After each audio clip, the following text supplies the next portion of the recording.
We had dreams, made plans, said I love you every day. I loved my wife, thought she loved me too. Turns out, not so much. How'd I find out? Total accident.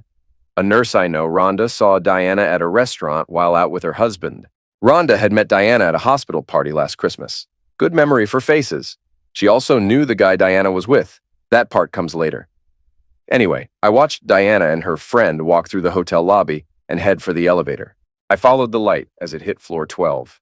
That's where he booked the room. I checked my watch, sat down, and went over the plan in my head one more time. I was done being disrespected. Time to stir the pot. I walked to the front desk and asked to call Mr. Darren Ranger's room. Darren runs a landscaping business. Lives in town. Has a wife, 2 kids. Comfortable life. Comfortable enough to sleep with his loan officer, who just happens to be my wife. They'd been hooking up for nearly 2 years. 2 full years. I found out from Rhonda, again, total accident.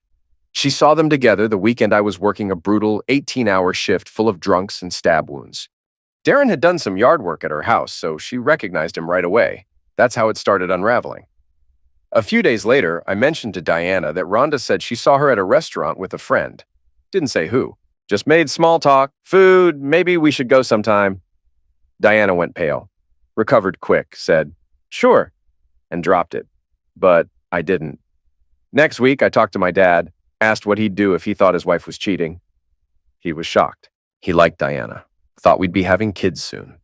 We had a long talk. Agreed not to tell Mom. I left with a plan to cover my A. Then I spoke to my boss at the hospital. Told her what was up. She knew Diana too. Didn't say much, but I could tell she wasn't surprised. She gave me a 3-month break. Said I needed time. Even set me up with the staff shrink. We talked. She agreed I needed out for a while. After that, I hired a PI.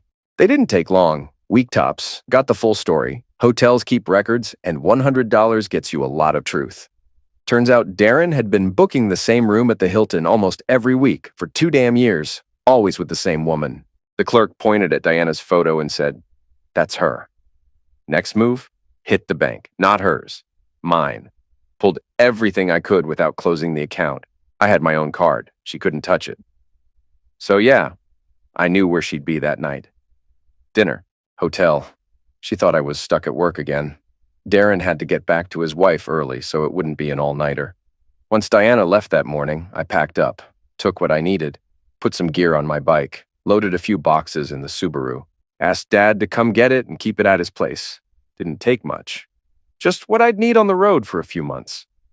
That day felt off, like something died, and yeah, it did. My marriage. My ride's a 2016 Honda Africa Twin. Got racks, fog lights, heated grips, GPS, crash bars, all the good stuff. Perfect for long trips. I packed light, couple shirts, rain jacket, toothbrush, iPad. That's it. No highways.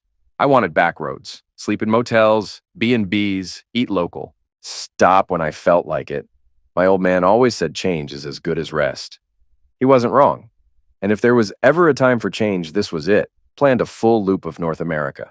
Up the coast to Maine, into Canada, New Brunswick, Nova Scotia, then ferry to Newfoundland.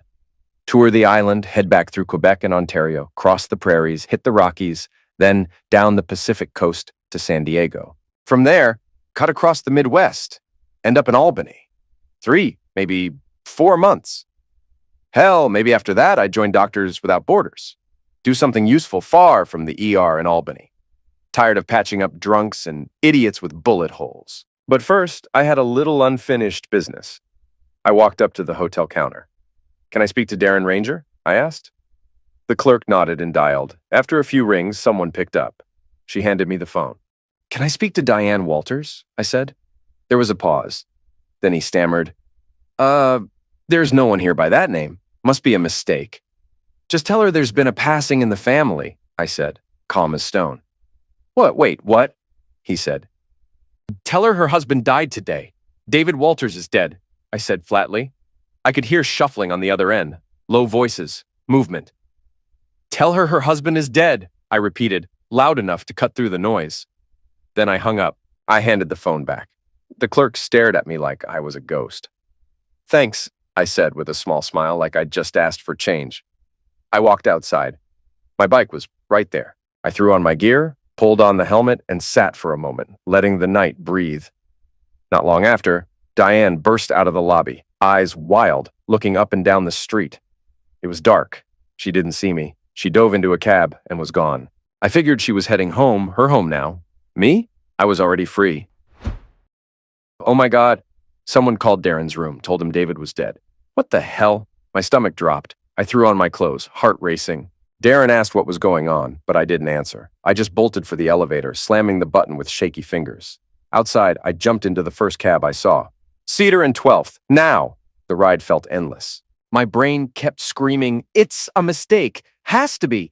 When the cab stopped, I ran inside the building, hit the elevator, punched the button like that'd make it move faster. As soon as the doors opened, I ran down the hall, fumbling with the damn keys. I busted in. "David!" I yelled. Silence. I tore through the place. Living room, empty. Bedroom, nothing. Bathroom, no sign. Gone. I dropped into a chair at the kitchen table, gasping, heart about to explode. I reached for my phone and saw it. An envelope. My name scribbled across the front. Oh, no. Hands shaking, I opened it. Inside, one sheet of paper and David's wedding ring. Crap. He knew. I unfolded the letter, eyes flying across the words. "Diana, consider me dead. Our marriage has been over for a long time. That's why I left. I took what I wanted. The rest is yours, do whatever. I told the management company I'm not coming back. Stay or leave. Your call. Don't try to find me. I'm out on the road, clearing my head. Work, life, and your thing with Darren. You clearly don't want to be married to me. Live your life. Good luck. One last thing. My lawyer will be in touch. Use that info or don't. That's on you." The letter slipped from my hands and hit the table. Oh, what now? I never thought he'd find out. Not like this. Darren wasn't even serious. It was just dumb fun. David was always buried in work. Even when he came home, he was tired. We barely touched. I was lonely, yeah.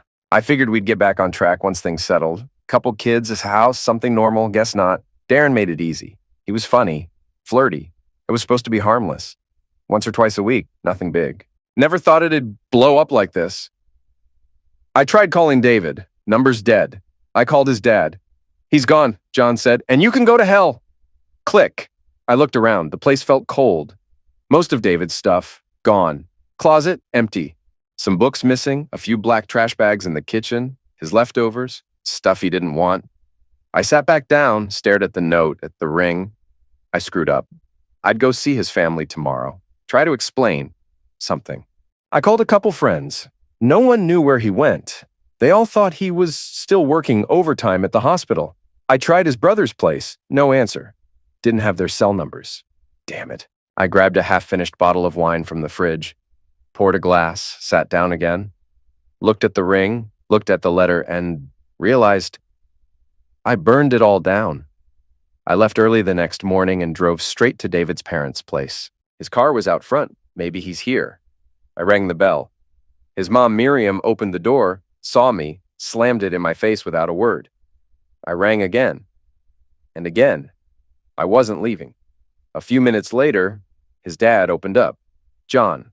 Normally a decent guy. Not today. His eyes were ice. "What the hell do you want?" he snapped. "Please, John. I need to see David. Just ask him to come out."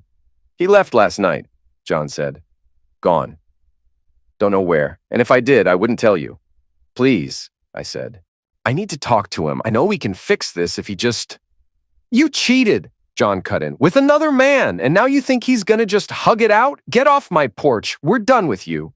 He slammed the door. I sat on the steps. Numb. No plan, no clue. After a minute, I rang again. The door opened fast this time. John looked pissed. Before he spoke, I blurted, "Just tell him I'm sorry. Ask him to call me, please." He said nothing. I walked back to my car, sat there, waiting, hoping. The door never opened. When I got home, I saw a letter taped to the door. My chest went tight. It was from David's lawyer, Leanne Collins. It spelled everything out. I was off David's health insurance. He'd emptied the joint accounts. Life insurance, now named his parents. No more contact. If I had something to say, send it to the lawyer. She'd decide if David saw it. Last line hit hardest. Under state law, I could file for divorce on grounds of abandonment in 1 year. Or sooner if I got my own lawyer to deal with hers. Have a nice day. That was it. Done 8 years together, 4 married, and he was gone. And it was my fault. I spent the whole weekend calling anyone who might know where he was. His brother, friends, coworkers. Nothing. I even showed up at the hospital. That's where I saw Rhonda, one of the ER nurses. She gave me a look. I'm slammed, she said. Come by my place tomorrow. Next day, I showed up. She let me in. Water okay? She asked. That's fine, I said. I needed to think straight. She didn't hold back. Told me she'd seen me and Darren at that restaurant. Said David came asking, so she told him what she knew. Darren was married, had kids, and once did some landscaping at her place. That's it. She looked at me like I was a fool, like I'd thrown away my whole life for nothing. Her kids kept running through the kitchen. She yelled at them now and then turned back to me. I thanked her and got up to leave. As I hit the door, she said, Everyone at the hospital knows. David's not coming back anytime soon. That broke me. I got in the car, started it, and just sat there for a while, watching her house fade in the rear view as I drove off. Lost. A month later, I made it to Newfoundland. Place was unreal. Wild views, clean air, kind folks. I spent over a week riding the island. The roads twisted through forests and coastlines. Just me, the bike, and silence. I needed that. Near Avalon Peninsula, I nearly got wrecked. A moose walked straight into the road, huge. I swerved, heart slamming, and pulled over, watched it slowly wander off. I'd been warned, they're no joke. You hit one, that's it. No more ride. No more anything. After that, I only rode during daylight.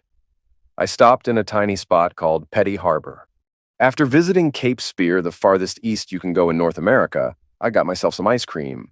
That's when the rear tire gave out, flat as hell. But this wasn't Albany. Before I even finished my cone, 4 people offered to help. One old guy even tried patching it with duct tape. I laughed, thanked him, called Canadian Auto Club. They sent a truck and hauled my bike to a shop in St. John's. St. John's was nice. Bigger town than I expected. Chill vibe, good food.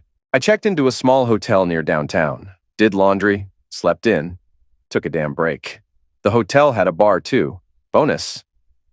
Next day, I swung by the shop to ask for a small upgrade. That's when I met her. Emma Fisher. She was German, also riding a bike. Lean, tall, with dark wavy hair and eyes that watched everything. Even in riding gear, she looked sharp. Kinda like that woman from Mission Impossible, but with a hot accent. She said, You ride solo? Yeah, I said. For now, she smiled. I'm heading to Africa. I blinked. Wait, like the continent? Yes, she said. I ship the bike from here. I fly to Morocco, then I ride. I laughed. Damn. And I thought I was chasing something. We talked about bikes, roads, freedom. I asked when she was leaving. In 3 days, she said. Want to grab dinner before you go? I asked. She nodded. Sure. We met at this place called the Salty Cod. Perfect name. We ate, drank, laughed. She had that kind of energy that pulls you in without even trying. That night, I woke up in bed with her beside me, her hand on my chest, her hair spread out on the pillow. She looked peaceful, real. I laid there thinking, damn, it's been a long time since I felt this good. Next day, we spent it all together, talking, riding, laughing. Every little thing she did got to me. Her voice, her grin, the way she looked at me. Later, I told her everything. About Diane, the affair. The lies, she didn't flinch, just listened. She told me her story, too. She'd already ridden over 40,000 kilometers across Canada, planned to do 20,000 more through Africa before heading home. That night, I couldn't stop thinking about it. Her, the road. A whole new ride. I called my dad. Hey, I said, might head to Africa. Pause. You serious? He asked. Yeah, thinking about it. We talked for almost an hour. At the end, he said, son, do what you gotta do. It's your life. Mom even chimed in, follow your gut. Dad once told me, fathers are where kids' dreams go to die. I used to think it was a joke. Now I get it. But this time he didn't stop me. Just let me breathe. He always pushed hard work and sticking in your word. That's how we grew up, me and my brother Paul. He's 2 years older, married, 3 kids. Works with dad in the construction business, builds houses. Good at it too. His wife, Marcy, quit her job to raise their kids. My folks love her. Spoil the grandkids rotten. Anyway, back to the plan. Next night, I asked Emma if she'd be cool with some company on her ride through Africa. I didn't know if she had a man, a husband, or someone waiting for her on the other side. Didn't matter. I took the shot. He who dares wins, I thought. So, I said, watching her, what would you say if I told you I want to come to Africa with you? She smiled. That same spark in her eye. Are you saying you want to come to Africa? Yeah, I said. No games. She tilted her head. What happened to your ride around North America? You, I said. You happened. You made me see things different. Africa's new, wild, way out of my comfort zone, but maybe that's what I need. Something big, something scary. It could suck. Or it could be the best thing I ever do. Either way, I want to find out. I looked out the window. I'm still too close to Albany. I need real space. She nodded. First problem, you got to ship your bike. Didn't waste time. Called the same shop Emma used. Asked if they had room for one more bike in the container. Owner called back in an hour. If you come now and sign, he said, we'll get it ready by morning. Done. I showed up, signed the forms, paid what I had to. Shipping a bike ain't hard, just takes cash. 2 days later, Emma and I flew out of St. John's. First to Toronto, then Paris. From there, Lisbon. Final stop, Casablanca.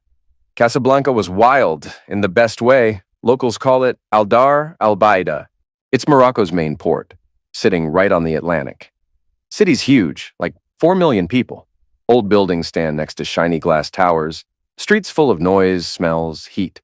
Total chaos, but the kind that gets under your skin. I booked us a cheap hotel while we waited for the ship to show up with our bikes. Emma drove me all over town to help get the gear I was missing, stuff I didn't even know I needed for real off-road riding. When we weren't shopping, we just wandered, ate street food, checked out old sites, got lost on purpose. Everything felt new and loud and alive. Then came the news. Storm out in the Atlantic. Our ship was running late, 2 more days. We ended up staying 8 nights. Some of those nights, best I've ever had. The others, just as good. It's been almost 2 months. Still nothing from David. Not a call, not a text. I'm starting to get it. He's really done with me. But damn, was I that wrong? He was never home. That damn hospital always came first. I needed him, and he just wasn't there. I love the guy, but we barely saw each other. I got needs, too, you know. Yesterday, Darren showed up at the bank. Says his wife's not on edge anymore, so we can start hooking up again. I told him David left me. He just laughed and said, well, at least now we don't need to pay for hotel rooms. That's all he had to say. I swear, if I don't feel a man inside me soon, I'm gonna snap. I wanted that to be David. But if he's not coming back, maybe I'll settle for Darren. Damn it! David! I couldn't believe how damn beautiful Morocco was. And Emma? Same thing. The more time I spent with her, the more I liked her. Sure, she looked amazing, but that wasn't it. She was smart, sharp, knew how to handle herself. Rode like she was born on 2 wheels. Had more sense than most people I've ever met. I learned a lot from her, fast. One night she told me about her ex-longtime boyfriend back in Berlin. She called him her common-law husband. Guy left her for someone else, ended things real cold. So she tossed his crap off the balcony and kept going. No tears, no drama, just done. I respected that. In Casablanca, I grabbed everything I needed to handle the road. Gas, oil, water, tools, stuff for tire changes, busted chains, whatever. I upgraded my bike too. Metal skid plates, bright LEDs, better battery, jumper cables. Got a new GPS that worked off satellites instead of cell towers. Bought solid riding gear, a decent sleeping bag, and an inflatable pillow. Picked up a small gas stove so I could boil water and make coffee on the go. That alone felt like a win. We planned to camp when we had to, but sleep in local B&Bs when we could. The food? Let's just say my stomach didn't love it at first. I spent the first few days glued to the bathroom. Emma thought it was hilarious. She could eat anything, from anywhere. I finally caved and got some pills to help things settle. Drank a ton of water too. Rule 1 for med school, don't let yourself dry out. After that, I was fine. A letter came in from my lawyer. Diane hadn't filed anything. No contact, no letters. I guess she'd either finally accepted it was over or was still lost on what to do. Either way, I didn't care. She'd wanted another guy. Fine. Just wish she told me instead of lying and sneaking around like I wouldn't notice. She could have saved us both a lot of crap. After Casablanca, we rode south toward Marrakesh. Could have taken the A3, but we picked the long way, through El Jadida. Hot day, but the ride was worth it. That town was beautiful. We stayed one night, then moved on to El Baduza by the coast. Cooler air, good break from the heat. Emma hadn't been there either, so it was new for both of us. She spoke 5 languages: German, English, French, Spanish, even some Arabic. In just a week, she'd already used them all. And that German accent, man, it got me every time. From Casablanca to Marrakesh, we took 5 days. Rode over 1,300 kilometers. Best damn trip of my life. Stopped in Safi and Essaouira before heading inland. Marrakesh was wild. Mix of old and new, packed with people, about 1 million of them. Neither of us had been before, so I told Emma, let's stay a few days, be tourists. We found a cheap hotel with locked parking for the bikes. I wasn't about to lose mine to some street kid with a wrench. We checked on them every day. All good. Emma's BMW F800 GS was loaded. Everything you could ask for on a long ride. I thought about upgrading later, but for now, my Africa twin was doing just fine in Africa. It's been over 2 months. Still nothing from David. No call, no text. Nobody who knows him will talk to me. I've tried his parents again. They won't even open the door anymore. Just slam it in my face. I called his lawyer. She just said, "You filing for divorce or sending a letter?" A letter? What the hell would I even write? Hey, I miss you. Also, I cheated. Want to talk? Yeah, right. I'm not ready to file. Not yet. I still want to talk to him. Just hear him out. Maybe he still wants this. He was a good husband. I know he'd be a great dad if we ever got that far, but now he's just gone. No goodbye, no reason. Just vanished. And yeah, I've had a few guys over since. One-nighters. Does that make me trash? Maybe. Maybe not. He left me. No warning, no word. What was I supposed to do? Wait around like a fool? Darren showed up at the bank again. Thinks his wife's chill now, so we can pick things up. I told him David left me. He just goes, cool, no more hotel bills. Your place works. That's what I get. I need someone. I wanted it to be David. But if he's not coming back, I might have to settle, damn it, David. Africa's a whole different world from what I knew. New smells, new roads, new rules.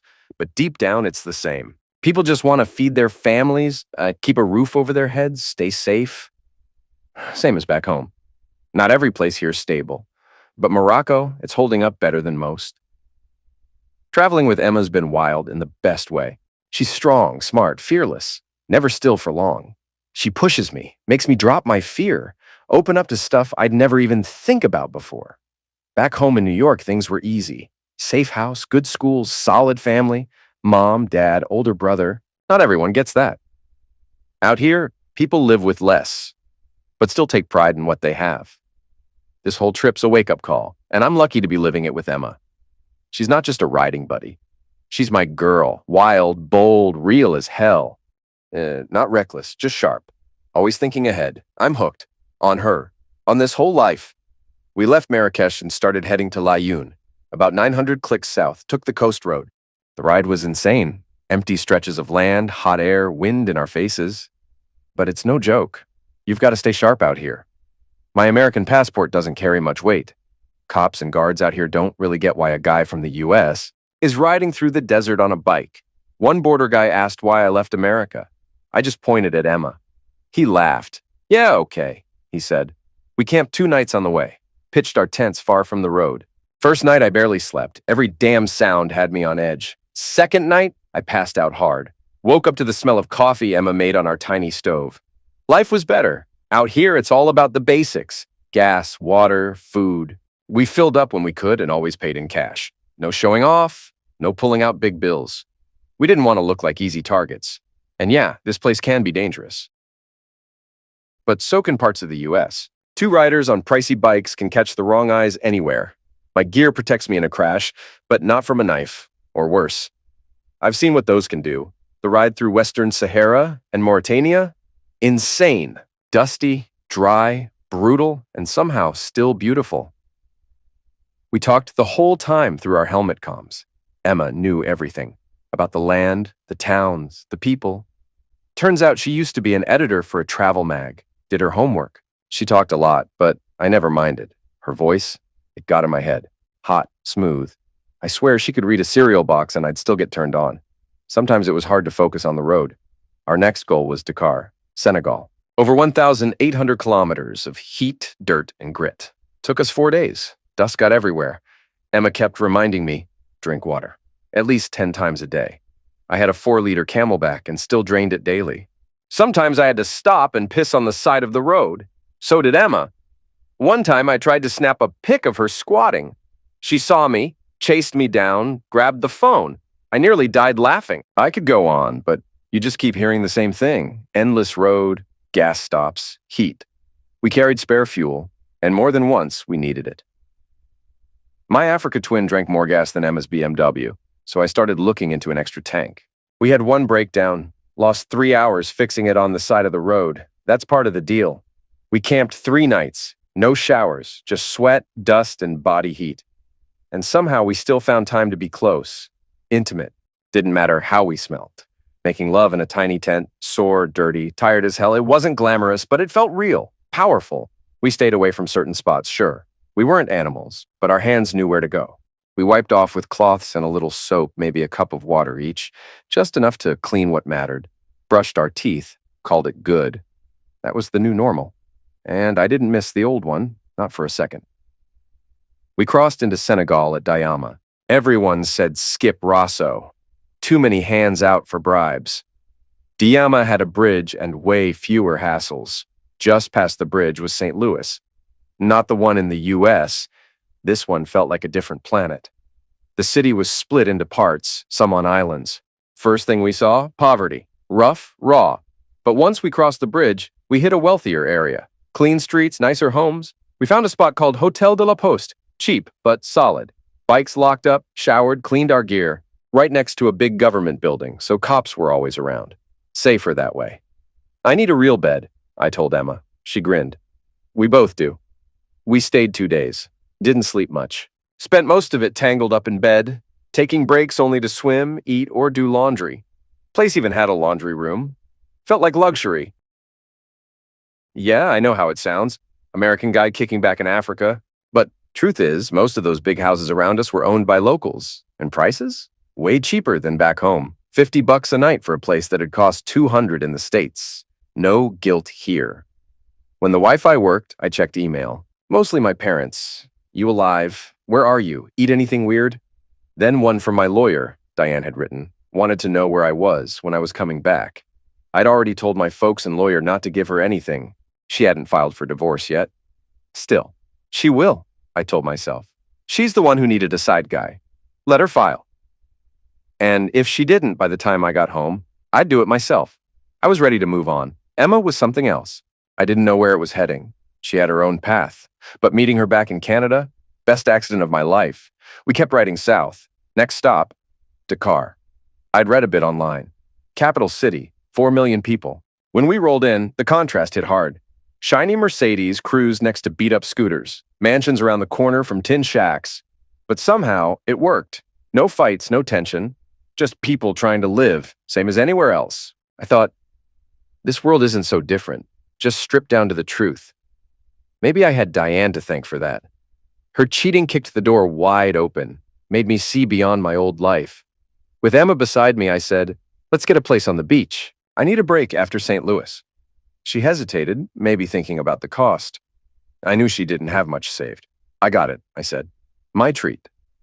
We stayed 3 days, played tourist, sat in the sand, watched the sun go down. Emma turned to me. Traveling with you makes me really happy. I looked at her.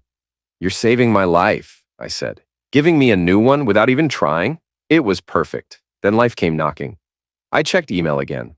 One from Dr. Laura Johnson, head of ER back in Albany. David, hope the break's been good. We agreed on 3 months, maybe 6, but that needed both sides to agree. I need you back. We're short-staffed. Someone's sick. I can cover for now, but not for long. You have to be back by the 1st. Call me. Sorry to cut this short, but we really need you. Laura. Well, crap. Good things don't last. And this trip? No exception. I didn't answer right away. Just shut the email and stared out at the water. I still had time left. So I rode. Albany, New York. Dave! Yo, Dave! I heard my brother Paul's voice cut through the hotel lobby noise. I'd just flown back 2 days ago and was still getting used to being stateside again. I I turned and saw him walking over with a big grin. Holy crap, man. You look good. Where the hell you been? Overseas or something? I laughed. Yeah, something like that. How'd you know I was here? I asked. I didn't, he said, still grinning. Got a client meeting here in like 10. Mom and Dad said you were off work but didn't tell me or Marcy where you ran off to. And what the hell's up with Diane? I sighed. Long story. He clapped me on the back. You're coming to my place for dinner. No excuses. You're telling me everything. I didn't argue. All right, I could use a real meal. We caught up a bit, then I told him I had to swing by the hospital. As we split, he pulled out his phone, probably calling Marcy to tell her I was coming. Then Mom, maybe Dad. I didn't ask him not to call Diane. Didn't think he would. It was a short walk from the hotel to the hospital. Cool air, clear sky. One of those mornings where it feels like anything could happen. I passed the building where Diane worked. Of course I did. Life's got a sense of humor like that. At the hospital, Dr. Johnson greeted me with a firm handshake. David, good to see you. Then she raised an eyebrow. Got a weird letter last week from the Senegalese government. Said thanks to an American doc for helping St. Louis. That's you? I smirked. Yeah, long story. I gave her the short version. The family on the scooter, the propane tank, the chaos. She listened, nodded. Well, she said, sounds like they were grateful. The ER chief gave me the rundown and handed me a new schedule. I was back on tomorrow, 6 days, 12-hour shifts, great, which usually meant 18 hours. Crashes, drunks, stabbings, same old grind. But that night, I was getting dinner with my brother. A warm meal, cold beer, maybe see the kids. I was ready for that part. When I walked into Paul and Marcy's place, she hugged me tight. David, you okay? We missed you. I'm good, I said, smiling. I handed out some small gifts for the kids, stuff I picked up in markets. They ran off happy. The grown-ups sat down. Marcy didn't waste time. All right, what happened with Diane? Why'd you bounce? I laughed. Nice to see you too, Mars. I glanced at the fridge. You got a beer in there? Paul nodded, already on it. He came back with 3. We sat. So, I said, what did Mom and Dad tell you? Marcy frowned. Nothing. I even called Diane once. She wouldn't say damn. She just wanted to know where you were. I leaned back on the couch. Well, buckle up. I gave them the quick and dirty version. Skipped the ugly details. The cheating, the lies, the PI's report. They didn't need all that. Just the basics. Diane cheated. I found out. I left. Done. We ate dinner, had a few more beers. Paul and Marcy kept asking about the trip. I told them about the ride. The roads, the food, the people. And Emma. I told them how we met, how we traveled together, and how she was back in Berlin now. And me, back here, trying to figure out what came next. After dinner, I said, I need to find a place to stay. Got to sort out the divorce, figure out what's next. Africa had changed me. I couldn't just go back to clocking into the ER and pretending everything was fine. Being back in Albany reminded me how broken things were, how fast Diane tossed me aside for some other guy. I didn't say that part out loud, but it hit me hard. She fooled me for a long damn time. I'd never let that happen again. That's one thing I learned out there, on the bike, in the dust. There are good women in this world, women who'll be straight with you, who won't fake love while sneaking around with someone else. If Diane didn't want me, she could have just said so. We could have ended it clean, but no, she lied, played the game. And now I was done playing. I grabbed an Uber back to the hotel and crashed hard. I needed the sleep. Tomorrow, I had to start looking for a place to live. Didn't take long. After a few days, I found a small one-bedroom near the hospital. It was already furnished, which was perfect. I wasn't trying to buy couches and dressers. The spot was simple, clean, and had underground parking. No doorman, but decent security. Only a few blocks from the old place I used to share with Diane. Funny how life loops back sometimes. Getting back to the ER felt like slipping into old shoes. Still fit, still worn out in the same spots. Same crap, different shift. Bangs, car wrecks, stabbing, strokes. Round the clock. People here eat like crap, sit too much, and wonder why they're always sick. I kept thinking about Africa. Less food, but better health. People walked more, ate real meals, took care of themselves, because doctors weren't always an option. Here? At least the insurance pays my bills. 2 weeks after getting back, I called my lawyer, Leanne, set up a meeting. 3 days later, we sat down to talk divorce. There wasn't much to split. I told her Diane could keep the apartment and all the stuff in it. Already said that when I left. Leanne just nodded. She'd already drafted the paperwork. I told her to file it. What threw me? Diane hadn't filed yet. Thought she'd be quick to cut me loose and move on with her life. Guess not. Either she was stalling or still confused. Whatever. I was done waiting. After the meeting, I went back to the apartment. It hit me. Outside of work, my life was quiet. Too quiet. With my bike still months away from getting shipped back, I decided to get a new one. Started browsing, read reviews. A few days later, I hit up 2 KTM dealers outside the city. On my next day off, I pulled the trigger and bought a KTM 890 Adventure R. Added some gear, racks, extra lights, quick shift, the works. Not cheap, but I had the cash. And honestly, what else was I going to spend it on? Someone at the bank told me David was back. They knew a guy at the hospital who saw him. I tried calling his parents again, same response, back off.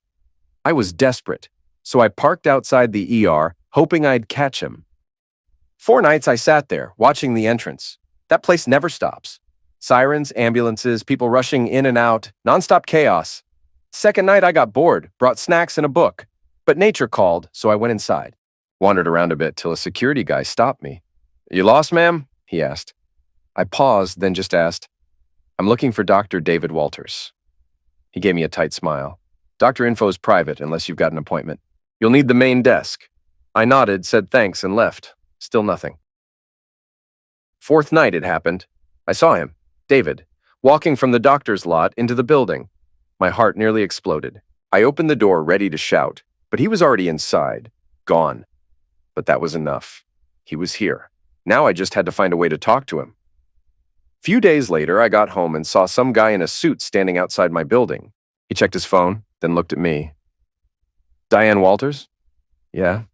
"Who's asking?" He didn't answer, just handed me a fat envelope. "You've been served."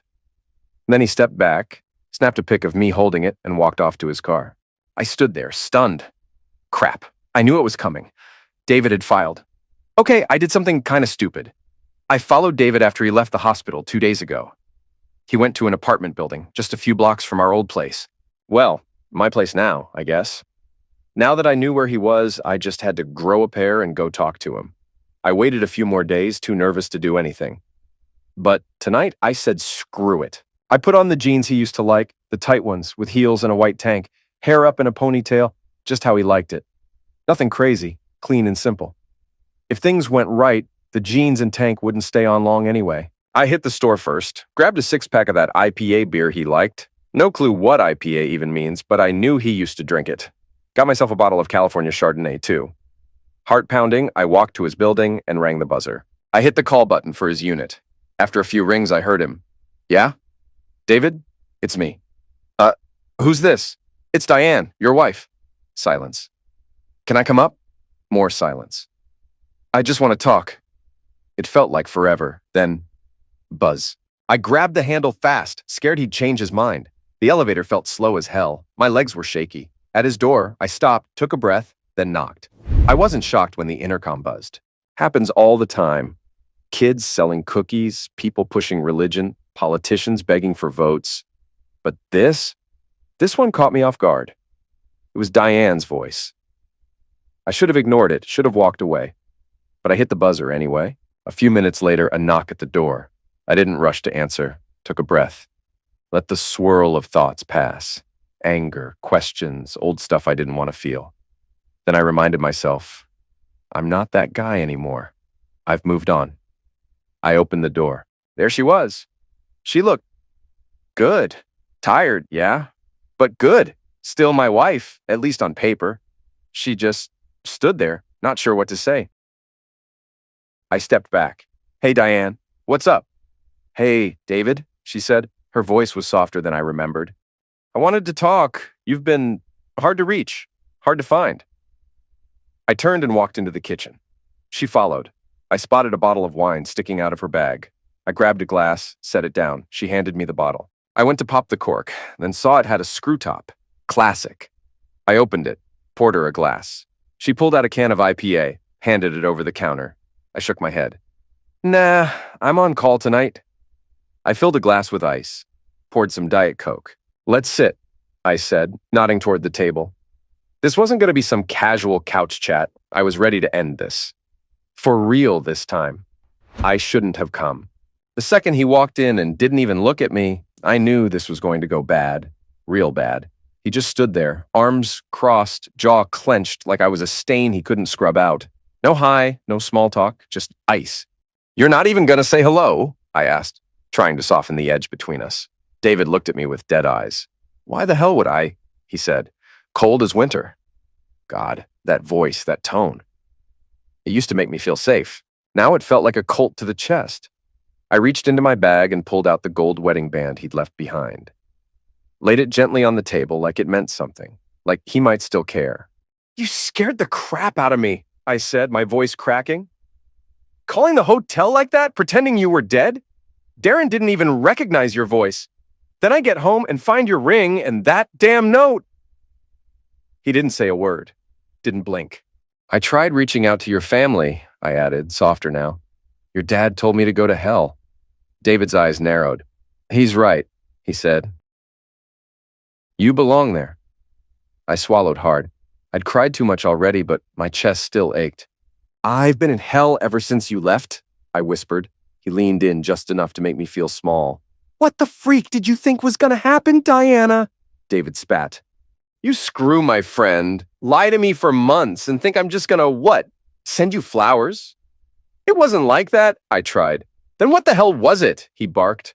Because from where I'm standing, it looked like you just got bored of playing house and decided to screw the neighbor. I looked down at the table, couldn't meet his eyes. I was lonely, I said quietly. You were always working. You'd come home late, tired, barely spoke to me. So that gives you the green light to cheat? He snapped. You needed attention that bad? You couldn't call a friend or go to therapy like a normal freaking person? Nah. You needed Darren's pecker to feel alive again? I flinched, like he slapped me.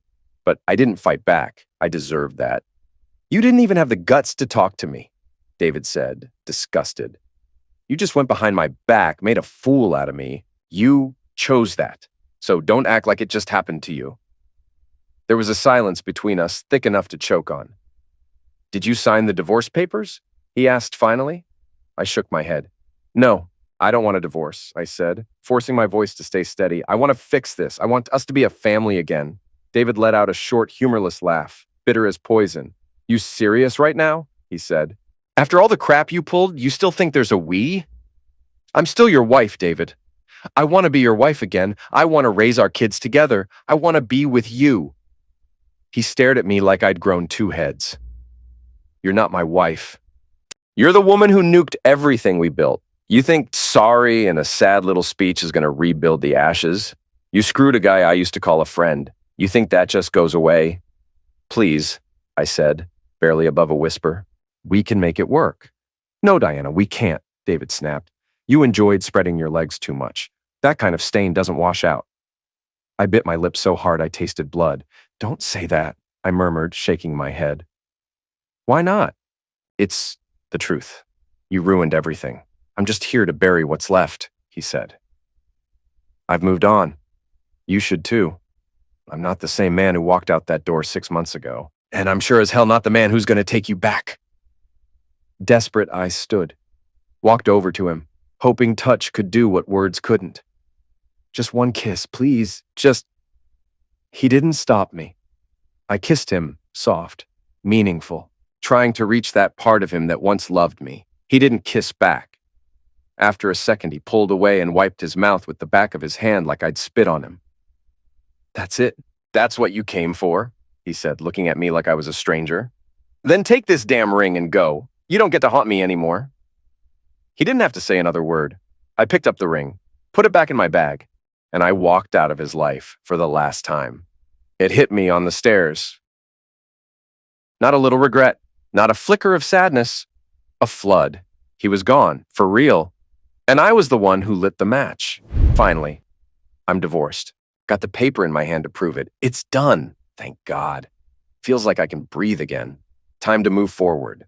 But first, a few loose ends. Emma's been calling, texting, sending videos.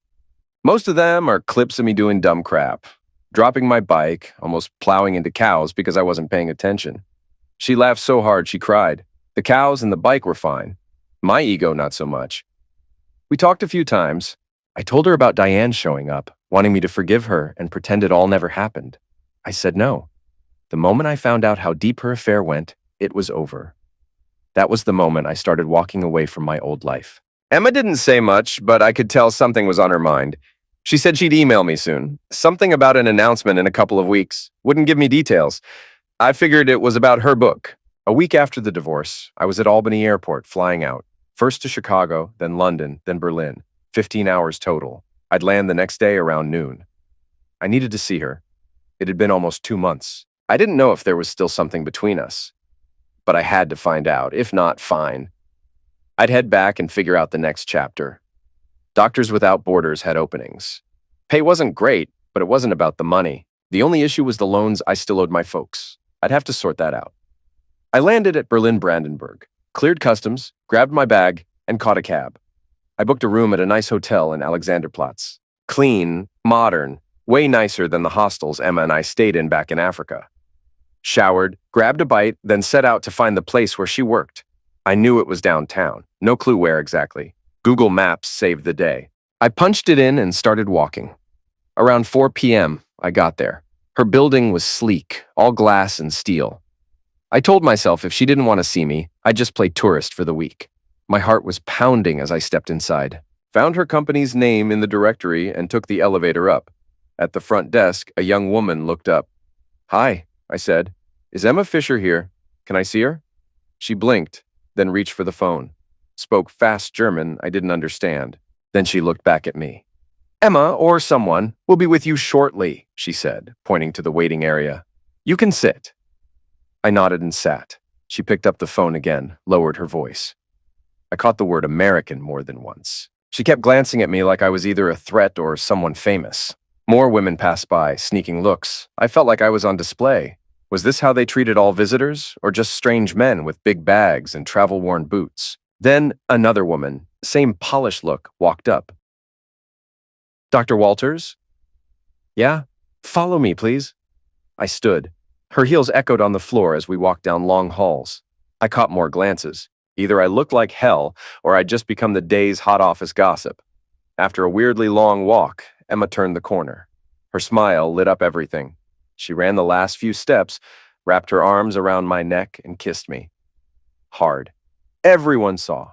"David," she said, breathless. "When did you get here?" "A few hours ago," I said, still catching up to her energy. "Got a room, cleaned up, didn't want to show up looking homeless. Figured security might toss me." I half expected her to ask why I was here. That would have told me if I was just a memory now, if those nights in Africa were boxed up and buried. But she didn't ask. She grabbed my hand and led me down another hallway toward the editing room. She wanted to show me what she'd been working on. She wore a long black skirt and a crisp white blouse. Soft heels. Totally different from the dusty gear I'd seen her in before. Or the version of her I liked best. No clothes at all. Tangled up in a tent in the middle of nowhere. Yeah, I'm a guy. I liked the unclothed part best. But the truth? It was all part of what made me fly halfway around the world just to find her. I figured I'd just roll with it and see how the day played out. We talked about her book, the videos she was editing. Some would go on YouTube, but most were for the publisher's site. Pay to watch. "You got time for dinner?" I asked. "I want to talk about more than just your job. I've got stuff to share too." She looked at me. "How long are you staying?" 3 days. "Maybe more if I push the flight back." Her face lit up. "I want you to meet my family. I told them about you. They're excited." That caught me off guard. Her family? I didn't expect that. "Oh, sure, I guess," I said, trying to keep cool. "But first, I need food and a solid German beer." "I'm coming with you now," Emma said, no hesitation. We walked out together, heads turned as we passed. Emma held my hand tight. On the way to my hotel, I asked, "You live close?" "Couple blocks," she said. I had a weird flash. What if she had a husband? She could have kept that hidden in Africa. Now we were back in the real world, and I realized I didn't know much about her. But I didn't push, just followed the moment. We got to my room. I turned to ask her something, but she grabbed me and kissed me hard. Clothes hit the floor fast. The bed caught us. It felt like fire and comfort at the same time. Her body, her smell, the sound of her breathing. I'd missed all of it. Truth was, I'd been holding my breath since I left Africa. Right then, I let it go. She felt like home. Hard to believe that just a week ago I was dealing with divorce papers and thinking about my mess of a marriage, and now I was with someone who made me feel alive again. By 9 p.m., we showered and headed to eat. The hotel had a solid restaurant, and hey, it's Germany. Good beer was easy to find. Emma ordered a Diet Coke. That surprised me. No beer? I asked. She shrugged. Not tonight. We sat down. So, I asked, why do your folks want to meet me? She smiled. I told them about our trip in Africa. They're curious. Plus, you're American. That's still interesting to people here. She took a sip. My parents visited the U.S. a few times. My aunt lives in Florida, near Tampa. She loves the beach. Has arthritis, though. She laughed. It helps. Then she added, we can take the train to see them tomorrow if you want. How far? 6 hours. Where do they live? In Ulm, south. My dad worked for Volkswagen in systems or something. I never really got it. Mom was an accountant, both retired now. I nodded. All right, let's do it. She looked at me for a second, then said, so, you're officially a free man now? I smiled. Yep, got the paper to prove it. I pulled it from my pocket, folded and worn, and laid it on the table. Emma glanced at it. Never seen one before. How's it feel? Good, I said. It was over the minute I found out she was with someone else. 2 years of lies. That's not love. I sipped my beer. Shrugged. Emma leaned in a bit. So, what now? There was something behind the way she said it. Like this trip wasn't just for fun. Like she was testing the waters, seeing if I was serious or just chasing a feeling. The truth? I didn't know yet, but I felt something real between us. It wasn't just heat. It was deeper. And no, it wasn't just a German thing. I knew that now. I wasn't sure I wanted to stay in Albany much longer. That city had too many ghosts, too much pain. I wanted something new, something far. And Emma, yeah, you're a big reason I feel that way. I grinned. She grinned back. That night, we stayed at the hotel. The next morning, we stopped by her place so she could pack and make a few calls. Then we grabbed a cab to the train station. I've always liked trains in Europe.